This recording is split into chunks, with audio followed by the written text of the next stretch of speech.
opinion, publications are not that important, okay? But I'm mentioning publications because sadly that has become a parameter by which you judge academic excellence. Hey everyone, today we have with us on the first episode of Chakravyuha, Prayasee. I've been told that the pronunciation of the name is totally incorrect, although it is acceptable. So I guess you can also call her Prayasee. She is currently in the 5th year of her PhD, and her work is kind of on the interface of medicinal chemistry and biophysical chemistry.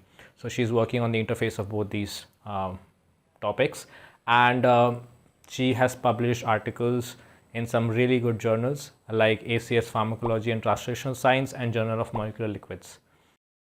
It's quite funny though.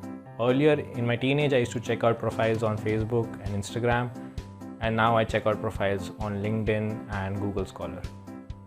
Something to think about. I'm providing the timelines down in the description box, so you don't have to watch the whole video if you don't have the time. You can just watch the sections that might interest you. Okay, so you'll find the timeline down in the description box. Anyway, let's welcome her. So hi Prayasee, how are you? Hi, I'm good. Okay, great.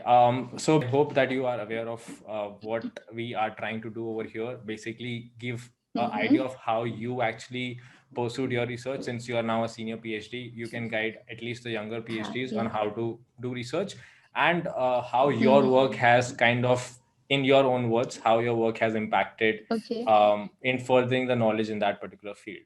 So before we start off, could you just give a brief introduction to the viewers? Okay, my name is Prayasee. I am working in the Department of Chemistry, Northeastern Hill University, Shillong.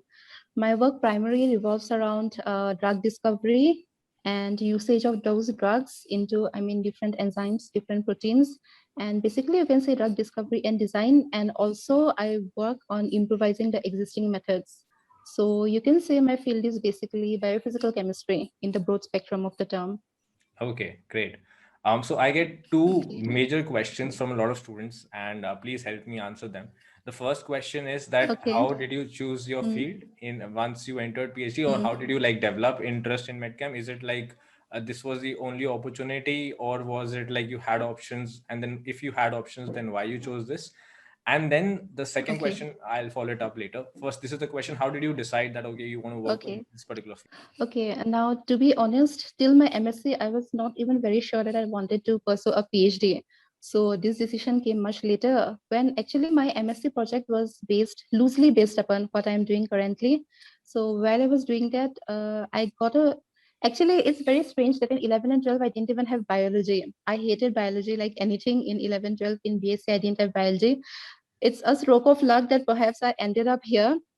While I was doing my MSc, I started getting a bit of interest in this field since I was already working on this. And somehow it was not exactly limited opportunities. Of course, it was. There were quite a few. I chose this because, first of all, because since I had done my project in this, so I was a bit familiar here. And secondly, because, when you read about something very often, you tend to develop interest in that. So as I was reading, and these diseases, they sound very interesting to me. I don't know why, because maybe there's a chance that you can make an impact since this is something that is so much of relevance everywhere. So somehow I've been very attracted towards this field, and I guess there was not like an epiphany or something that I, wanted to work in this field, but slowly by slowly that desire, it just crept in, and like now I'm here. Okay, great. I think that's So that. did you have a master's project? Did you apply for a master's project, or was it the part of the curriculum itself, like the curriculum of It your was a MA? part of a curriculum. Yeah, it was a part of Okay, the curriculum. right. For those of the students who might be interested, can you like how long is the project like? And you did the master's at the same university, right? Northeastern Hill I University. did a master's. Yeah, yeah. I did at the same university. For us, the project duration is of in some institute, it's for 1 year as well. But Yeah. for us, it was for 6 months. So I think that really helps. I mean, if you're looking to pursue research, if you're very comfortable with your MSc project, if you're very comfortable with your supervisor, you tend to know. So a lot of time is saved because you already know the equipments, you already know what sort of work is going on. So if Right. you are comfortable with your work, I think that's a good opportunity for you to follow up. Okay. Right. So the second question that I have, and I get Okay. really more often than not, is that among so much uncertainty with Mm-hmm. the tenure track positions or faculty positions, and so much of dearth of positions for assistant professors and various academic positions, Mm-hmm. and there's no certainty. Like a PhD degree doesn't give you any Mm-hmm. certainty related to your job opportunities or job prospects. So, how and why did you decide to still pursue a PhD? Was it totally based on your interest, or what was the reason like? Mm-hmm. Now, firstly, I think in today's world where there's so much competition, there's uncertainty in almost everything. One point of time, a postgraduate was enough to fetch you a decent enough job. Now that's not the case. And it's the same thing in a lot other fields. So I think if that is the case anywhere, you should go for something that you really love, because obviously the uncertainty is there, but at the same time I'm having a satisfaction that at least these 5 years I'm doing something that I love, and I'm doing something that I hope will have an impact even in the future, and something that I'll be able to pursue. Now, on a personal note, I was inclined towards this because actually both of my parents were in. Now this is going to sound a little, I mean, I don't know how to term it, nepotismistic, or I don't know the term, whatever. But my parents were actually, they were both in the academic field, so from home only there was quite an atmosphere for pursuing academics. Like they say, the apple doesn't fall far from the tree. So I guess slowly by slowly I built up an interest there. And my father was from physics actually, and he was doing a PhD when I was a child. I mean, after he got a job, he was doing a PhD. So I Okay. was very intrigued, and since then only I guess I decided that I also wanted to pursue the same field. Okay, that's nice. That's good. I mean, I guess I would totally agree with that. First of all, yes, if it's your Mm-hmm. passion, it gives a lot of satisfaction if you can really contribute to that field. And then, secondly, I believe that even though I agree that there are like the job prospects are quite slim, but on the other hand, I guess if you are good at what you are doing, I Yeah, mean, yeah, it's not like exactly. the jobs are not there at all. It's slim, Mm-hmm. but I mean, if Yeah, you do well, I'm sure like there will be people ready to include you in their organization. yeah. So And plus, I think that it's a misconception that, you can go only for faculty jobs. There are a whole lot of other jobs, especially in the scientific fields. There are a whole lot of jobs that you can explore. So you shouldn't just keep that in mind, that either you become a faculty or it's the end of the career for you.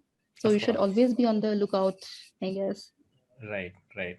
And in any Mm-hmm. particular reason why you chose to do a PhD in India, even though European countries and US is a very popular destination to end up doing their PhD? As I said, I think the start why I wanted to do a PhD was because I was very comfortable. I mean, I was very unsure whether I really wanted to pursue this or not, even though the desire was there. But I worked in the lab because I liked my MSc project a lot, and because I was a lot involved in that, so I wanted to pursue in the field. So I thought perhaps it will take me less time, and I was quite satisfied with whatever I was doing. So I thought that if I continue in the same organization, since I was already well acquainted with everything, so I guess that's that. Right. But obviously, I want to explore this field in postdoc. Also, there's always an option that you can go further for postdoc. Maybe I wasn't even that experienced at that time, so I guess I decided India. Okay, right.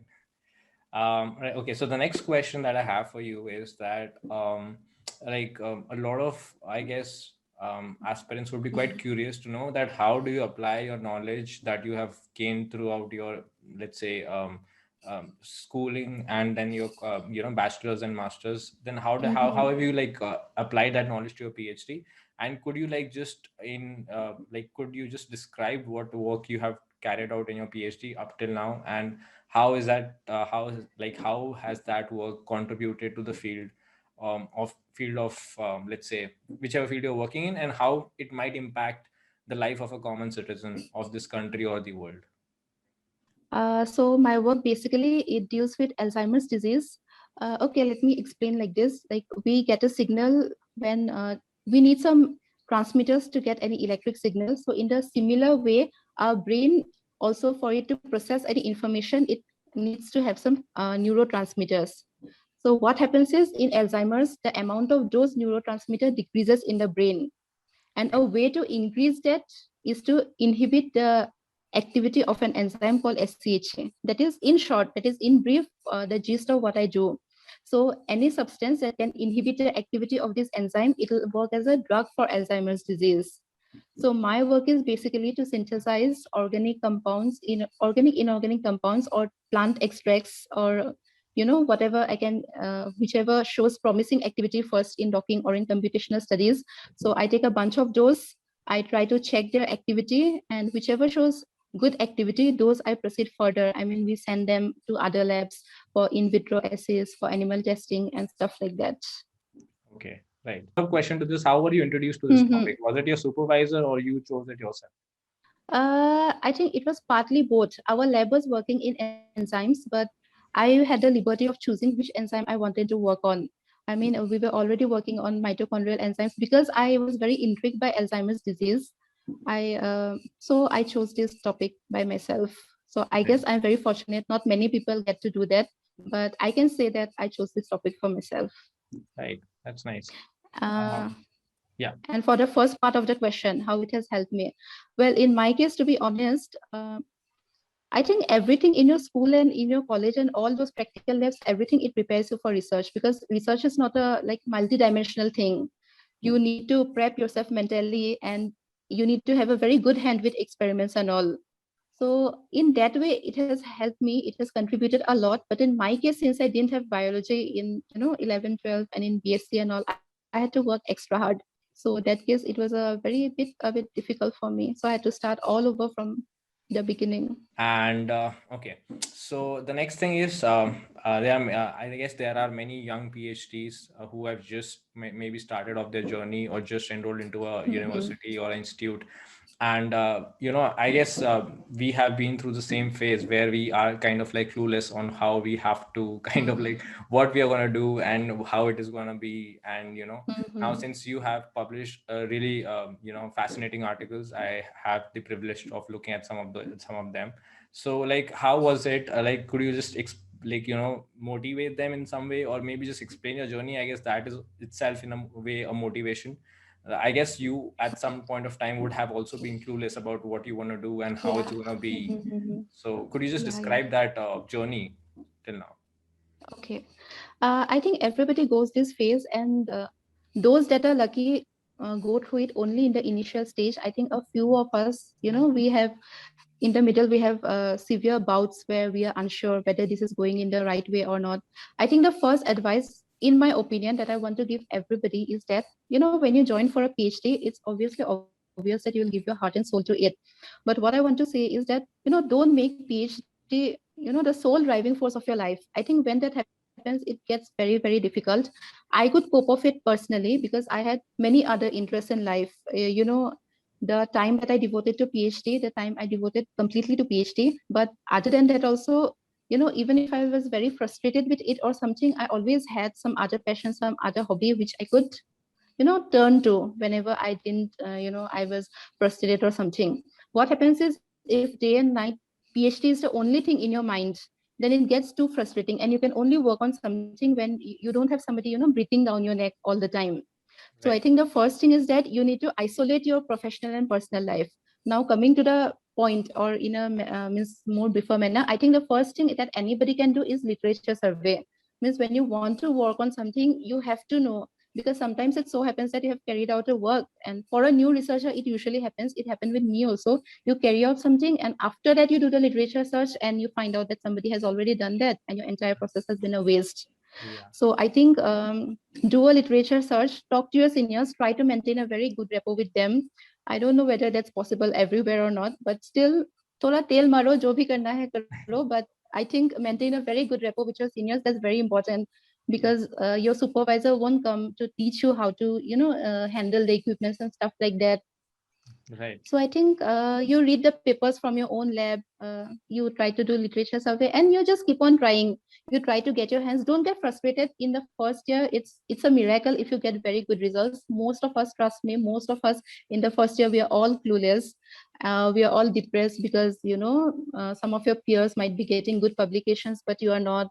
I think all I want to say is just don't give up. If you have come this far, many people don't do a PhD. contrary to whatever you think, the number of PhDs is not that, if you compare with other professions. So it's still not very high in India, and everybody doesn't come from for a PhD. So, if that desire has been planted in your heart, then it just means that you're meant to do it. So don't get frustrated. Right. Valid point. I actually just wanted to build up on a point that you had just mentioned, that it is very important to have, some kind of Alternative life. yeah, Haha. alternative life apart from PhD, because it can, some days it can get really frustrating. I'm sure you might Yeah. have had those days where you want to quit, Mm-hmm. and that's Yeah. very normal. I think I used, at some point I used to think about quitting every day. It was that bad. So yes, you need to have something to fall back upon. It could be some, your social life, or it could be some sporting Yeah. activity, or some whatever hobby it might be. Mhm. So that is actually Yeah. very, very important. So the next thing that I wanted to ask you is that, even though I've emphasized this a lot on this channel as well, but I guess it would Okay. be definitely useful to hear someone else's opinion on this as well. How important do Mm-hmm. you think is a supervisor in a PhD, and how important it is to actually make a wise decision to choose a supervisor, like do a full thorough research about the lab environment and everything of that sort? Because I have got a lot of students approaching me saying that the lab environment is very toxic and it's almost impossible to work Mm-hmm. over there.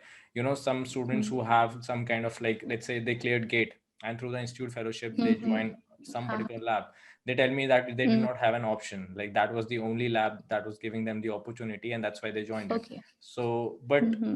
that kind of backfires, because after a year you realize that Mm-hmm. that lab environment is not something that you can really work, and you end up Yeah. dropping or losing out a year.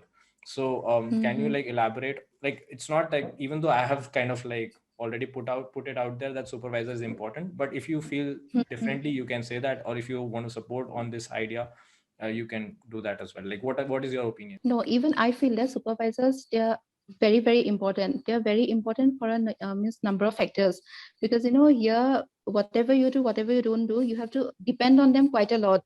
For most of us, you have to depend on them to show you the path on what work you want to tread on. You have to depend on them on for resources, and in maximum cases, you also have to depend on them, for publications, when you can publish, when you can submit. For a lot of things, you need to depend on them.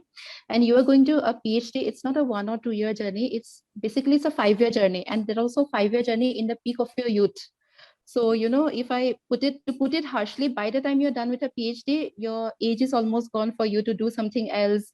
So, these 5 years, they are very crucial years of your life. And I really think that if you work in a toxic work environment, already PhDs are stressed. It's a fact. You're already stressed with your work, with your results. So on top of that, if you have, somebody, a supervisor who just breathes down your neck, or, who puts undue pressure on you, or, if you have lab mates who are not, some does jealous kind of lab mates, or who are not willing to help you, with whom you have to fight every day for the first authorship. Stuff like this happen. These are very practical problems that you'll face. Or the junior senior gap. I think that's very important. You will not be able to focus on your work, because when there's something bugging your mind, you do not look forward to go to the lab the next day. That's something very important. You must look forward to go to the lab the next day for you to concentrate on your work better. So if you're feeling that that's very toxic, it's wise that in the first tenure only, or in the first 6 months only, you take a decision to either change the supervisor or whatever you can, because it's just not worth it. As you can see nowadays, you see even so many suicides and all we are hearing in that, also in some of the so much topmost institutes. So Yeah. really, I want to say that this is not the end of life. If you're not happy in a lab, don't join it. And so the best decision is that before you join a lab, do all the research beforehand, so that you don't find yourself in this Chakravyuha. So yeah, I mean that's a really valid point. Like I would like to just add on to that. In fact, I have a very, very close friends in ISC, and Okay. Mm-hmm. they actually did an internal survey, and it came out that more than 50% of the students studying in ISC are kind of depressed. So Okay. that's a Mm-hmm. startling figure. And yeah, you're true. That's right. And I think the part of the Yeah. stress comes from the from the whole idea, which I guess even the Mm-hmm. supervisors are stressed about. That is publish or perish, right? So like, even Mm-hmm. though Yeah. we can kind of like downplay the fact that publications are Mm-hmm. like not that important, but in the end, even you know that, and even I know that at some point they do play an Yeah, important yeah. part. So that Mm-hmm. you had mentioned this earlier as well, that there is some kind of stress and anxiety that kind of like Mm-hmm. is generated when your peers are doing really well and they are getting the results and they Yeah. are getting the publications. Mm-hmm. So if you had gone through a similar phase, like how did you tackle it? You know, I think this phase we do not just go with our peers and their publications. We go through even when, someday you open a Facebook and you see that your friends have been employed in, various jobs. It's not just about a PhD. I think we, at some point of the other, you see somebody buying a house, you see somebody buying a car, and, you get, for a little amount of time, you tend to get depressed. But I think if you use it very positively, then it can also be a driving force for you, because when that competitiveness, of course, to an extent that it is healthy, you shouldn't make it very unhealthy, but peer pressure in some cases, it also motivates you to do better, because in 5 years there will be some times when you tend to get very relaxed, you'll still feel that you have a lot of time and everything. So if you can channel the energy positively, then I think that it might work good for you. And in other cases, of course, there have been times when I have felt that, oh, my peers are publishing so much and I'm unable to publish and everything. But for that, that's why I think that it is important at the start of your PhD itself, you should set yourself some goals, that I want to finish this within this amount of time. I want to finish a PhD within 5 years at max, or it might depend on you. You might want to finish in 3 years, somebody in 6 years, depending on how much time you can devote, the number of publications that is possible to. Because for every field, it's a fact that for every field it's not possible to publish the same amount of publications. Right. So how many publications you want to publish? So you should set goals, and you should, it's like a bucket list at the end of every 6 months. When you see that your work is processing very well, I have a habit of making schedules. So Okay. when I see that, okay, I thought I'll do this much work in 6 months, one paper, so a tick in that bucket list and I'm happy. Okay. Those schedule that you have, that okay, in next 6 months I have to achieve Mm-mm, this all. So is it like you, mm-mm. if you achieve one of those things, you're happy, or is it like you have to achieve all of them? How does it? I think people are never happy. There's always one milestone after the other. You think that you'll be happy when you reach that milestone, you see, then several others will come there. And also this 6 months thing to last year, because of the corona, the schedule thing, it almost like disappeared, so we have to work double hard. It's not like one thing or two thing, but when I see my progress, if I'm 80 or 90%, if I'm close to what I had envisioned that I'd be doing these 6 months or these 10 years, then I guess I'm happy.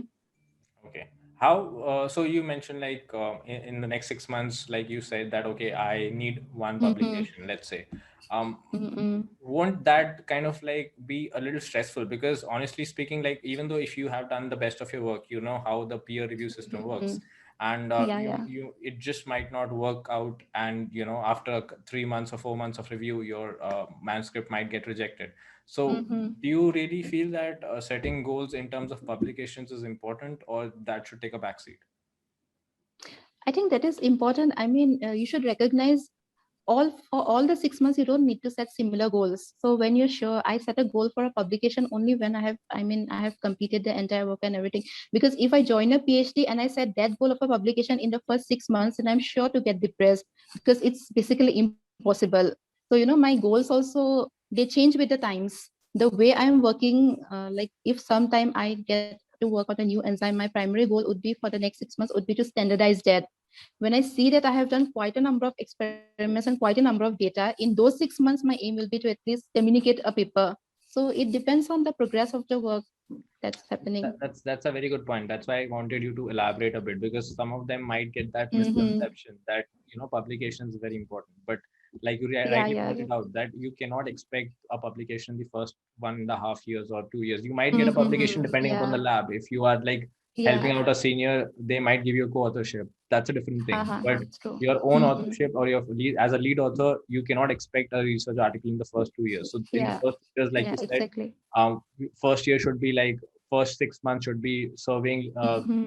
the literature and deciding what topic you really want to work Mm-hmm. on, and then Yeah. later on building Mm-hmm. up the strategy and understanding how things work out, and then that's when you Mm-hmm. start generating the results. So yeah, Mm-hmm. that's a very valid point. And Mm-hmm. so what so you are currently in your fifth year, right? Yeah, I'm currently in Okay, my fifth so year, I'm looking to complete by 1 year. okay. So in that regard, what are your future goals, like, or immediate goals, not even future goals? My immediate goal is to try and finish my PhD within this year. Actually, I plan to do it a lot before, maybe 6 months earlier, but because of this pandemic, this is something that was not in my hands or not in anybody's hands. So for that, the timeline, it took a backseat. So now I have to work double hard to make up for the loss, Okay. and within a reasonable time to finish. So my immediate goal would be to finish my PhD thesis within this year. Okay. And after that, I'll try to apply for like postdoctoral positions wherever applicable. So next plan is that. Okay, nice. So do you see yourself as like in academics in the future, or are you more oriented towards industry, or you want to explore and then Mm, decide? my first priority is academics because that is the reason why I chose a PhD. I mean, again and again, I emphasize that every PhD student should not think like this. You should not think that faculty is the only position, where you can go. But for me personally, academics will always remain my priority. But also at the same time, I also believe that, you should do until you get your dream job, instead of sitting, you should do any job, anything that will gain you experience instead of just sitting depressed at home. So I guess I'll explore a bit. And as of now, whichever immediate comes my way, I'll take that up, keeping my main focus intact, of course. So between academics and industry, now I would put out a tough question for Mhm. you. Now, even though you haven't really experienced the so-called professional or industrial setting, Mhm. and you have decided that you want to do academic, like you want to join academics. So what Mhm. is it about academics that doesn't even make you a bit curious about how the industry works?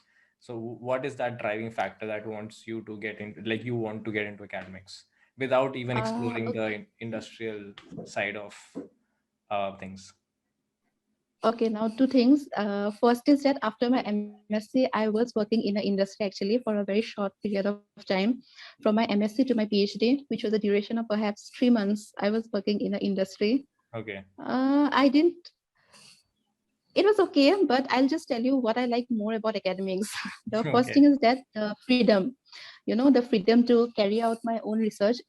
That is actually the own aim. The first, freedom is very important to me. The second is to, the imparting the freedom. I have also been very inclined towards teaching. So, even if I want to carry out my research, I would want, to help other students, to motivate other students. Academics seems like it gives a lot more freedom in terms of what you want to do. Your Right. timings, everything becomes a bit more flexible than in an industry.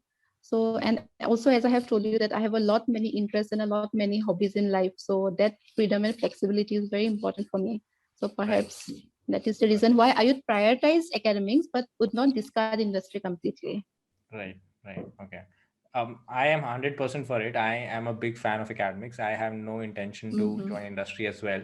But still, Okay. let me just put out this question because it comes Mm-hmm. quite often. Uh, Okay.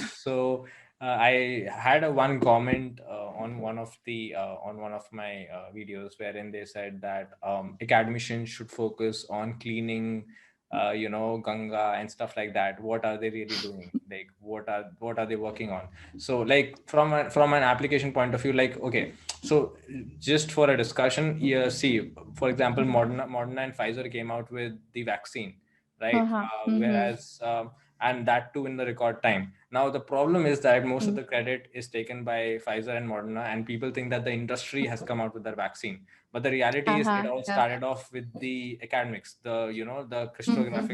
The crystallography structure Yeah. came out from an academic lab. That's how the Mm-hmm. initial foundations of like how to tackle coronavirus were actually built in the academic lab. But Mm-hmm. but the credit for that was taken by the industry. So Yeah. that is one thing, that why academics does not come into the limelight, and why people think that academicians do not work really on the application part. Do you have Yeah. anything to kind of suggest those who think in this way, that okay, academics does not contribute to the real or to the application part, or to the benefit of the citizen? It's just some random science that these people are doing. What would you say to those kind of Okay. people? You say applications are very subjective. I mean, they are not just cleaning the Ganga and everything. What might be important for the world has a lot of problems. So what might be important for one person might not be important for the other person. And as you said, just because some people are behind the curtains, it's not really good to discard them completely. Even during the whole corona situation, I was having a problem with that also. Everybody was being very, the doctors, the nurses, everybody was like being congratulated, and of course they should be congratulated. I'm not saying that they should not be, but also at the same time scientists all over the world, they were also busy, because unless you make a medicine, a doctor cannot administer a medicine to you unless there is somebody who formulates it. He just prescribes you the medicine, he cannot make it for himself. So there's a whole section, who is going back, and we tend to like completely disregard that section. So I just think that academicians are not in need of like validating the work or something. The need is that people should know the real picture. I mean, they should be more aware of what people exactly do. They should demand to know more. They should be like more aware who is doing what. And I don't think that it's not true that academicians, they are not contributing anything commercially or something, because behind every invention there is a science behind it. Maybe I'm contributing 1%, somebody may contribute 20%, but until the 1 and the 20 they meet, it's all like a connecting thing. Because even when you are trying to find out something, you read what has already been done. Only after a lot of research in a lot more areas, you come to a cumulative conclusion, which further means helps you to like find its commercially or industrial applicability. So I really do not agree with the fact that academicians, they're doing it just for the sake of academics or a degree. It Right. might be true in some cases. I'm nobody to comment on everything. It might be true for a few people in a few cases, but certainly not everybody. Okay. So you just made a statement, and I would like to kind of like offshoot a question from that. You said that Mm-hmm. okay, so there are two perspectives. Either the academicians see, Okay. I guess at the end, very famous scientists like Nikola Tesla and Mm-hmm. Richard Feynman, they were like really good science communicators as well, and Mm-hmm. that was one of the reasons for their popularity. So do you feel that and obviously at the end the grants will only come to a scientist if they really are Mm-hmm. able to get the public on their side. Yeah. So is it Mm-hmm. is it responsibility of the public to really get to or start acknowledging scientists, or is it the responsibility of the academicians or the scientists to really get the attention of the public, or is it some third person who has to help glue you know um, these two sections together? What is your perspective on that? I think to some extent, all of the three. Now, when we are talking about the limelight and the academicians, it's not just in the academic field, it happens everywhere. It's not certain that the best will be the one who will get the limelight. Fame is a completely different thing, and your work ethic is a completely different thing. So sometimes it may so happen that a person who's putting in a lot of effort, he might be very so immersed in his work that he might be shielded from the limelight completely, and a third person, he might get the credit for that. So I'm not sure. I mean, here especially, I think it's a case where the gap between the public and the scientific community, it's too large, and that starts with our family, with our neighbors itself. I mean, I'm sure you must have met people who ask you what you are doing, and when you say it's a PhD, you have to explain to them the whole process, what's a PhD and all, why you have not completed a PhD yet, why you are still studying. They'll ask you that, are your age is this much, why you are still studying. I think our general public, they are very much misinformed about PhD, what we actually do, the need and all. So first of all, there's the need for educating them. Secondly, I think it's the duty of scientists also to be a bit more social. I mean, attend social, because our discussions are usually limited to like conferences, seminars, and stuff. So I think it's the duty of the scientists also, to make way for the common people, or to explain, like just as you said, we find it very difficult to explain our research in a very like easy tone. So I think we need to work on that as well, so that people actually understand that what we work on. So I think both ways, Okay. it has to come through both ways. Right.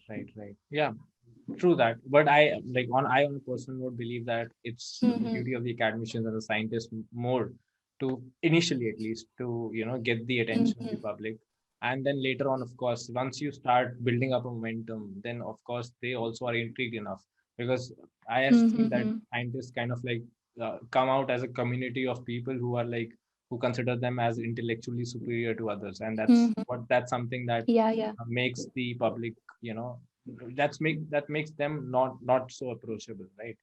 And I think Yeah, so. yeah, I that's think it's true. initially, it's, I guess it's like, in my opinion, it's more important for the scientific community to really reach out to the public, Mm-hmm. and then later on, I guess, things will work in a symbiotic way. So yeah. Do you think, okay, so like, students are obsessed with IITs, no doubt about that. Either if they'll go through IIT Jam, or they'll do their PhD in IITs. So in your Mm-hmm. opinion, do you think there is any significant disadvantage, or on the other side, is there any advantage of doing a PhD from IIT? Well, advantages, I think, see, the current situation in India is such that, however much we agree, not agree, but the current situation is does that, there is a bit of lobbying. The tag does work for you. So even in interviews and all, I do feel, okay, from personal experience, I do feel that the tag of a IIT, it does help you get into a more favorable position in many cases. So that's that. The second thing is the resources. You have obviously you'll have better funding in IITs and all, so you'll have better facilities, which, if you work hard, then it might enable you to like finish off your work, or to have better publications and all. And the advantage, as I told you, I think there are many advantages, and I guess it's unfair to judge them, because if you have a caliber enough, then everybody wants to get into an IIT, and there's nothing wrong with that. But the only disadvantage is that even I personally have a few friends in ISC, IIT, and all, and in their life there's a lot of pressure. So I think a lot of anxiety, depression. So I think the disadvantages, that is the only disadvantage I can think of right now. Anyway, thank you so much, Prayasee, for giving us your valuable time. It was really fun to have you on the platform and discuss a few things related to research. I hope it is well received by the students, and we can have you again sometime with another discussion, something to Yeah, do with research. yeah. And before you sign off, one particular question, Mhm. or one particular suggestion that you would want to make to young PhDs who are just enrolled. Is there something that you would want to tell them that you might have done differently, would have worked for you? Anything, and it could be anything. Okay, as I said, the only advice I want to give you is, since you have already joined for a PhD, put all your heart and soul in it, but don't make it, the only driving force in your life. These 5 years, these are the peak of your youth. This will not come back to you again. So at the end of 5 years, you should not regret that. अरे काम के अलावा कुछ नहीं किया. There are many milestones, and you have to keep crossing them. It's not that first I will do this, after that I'll do this. So remember that, keep that in mind, and you should be okay. Don't give up. Just know that the entire, if you feel stressed, then just remember that every PhD, at least at some point of the other, he or she has felt stressed. So you're not alone, and you'll do fine. It's cool to have a doctor before your name. Remember that. Put that as a driving force. A very, very wise and valuable suggestion by the future Dr. Prayasee. So wish you all the very best. Yeah, thank you. Thank you so much for this opportunity. It was very nice talking to you. Seriously. Same Thank here. you.